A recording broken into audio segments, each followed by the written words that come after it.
شروع اللہ کے نام سے جو سب پر مہربان ہے، بہت مہربان ہے۔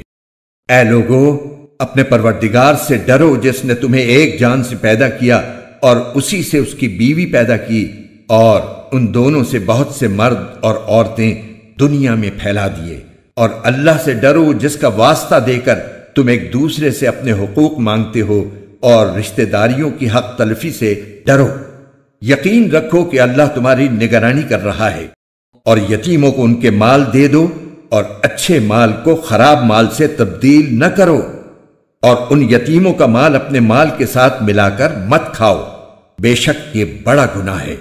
اور اگر تمہیں یہ اندیشہ ہو کہ تم یتیموں کے بارے میں انصاف سے کام نہیں لے سکو گے، تو ان سے نکاح کرنے کے بجائے دوسری عورتوں میں سے کسی سے نکاح کر لو جو تمہیں پسند آئیں، 2 سے، 3 سے اور 4 سے۔ ہاں، اگر تمہیں یہ خطرہ ہو کہ تم ان بیویوں کے درمیان انصاف نہ کر سکو گے، تو پھر ایک ہی بیوی پر اکتفا کرو، یا ان کنیزوں پر جو تمہاری ملکیت میں ہیں۔ اس طریقے میں اس بات کا زیادہ امکان ہے کہ تم بے انصافی میں مبتلا نہیں ہوگے۔ اور عورتوں کو ان کے مہر خوشی سے دیا کرو، ہاں اگر وہ خود اس کا کچھ حصہ خوش دلی سے چھوڑ دیں تو اسے خوشگواری اور مزے سے کھا لو۔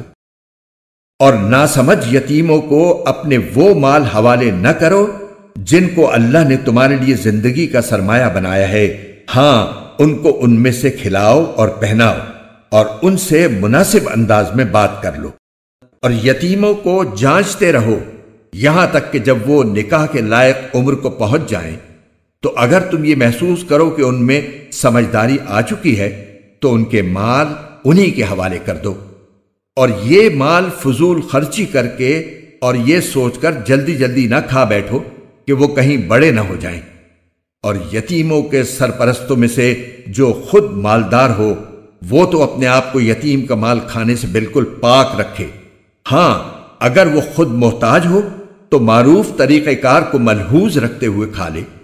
پھر جب تم ان کے مال انہیں دو تو ان پر گواہ بنا لو، اور اللہ حساب لینے کے لیے کافی ہے۔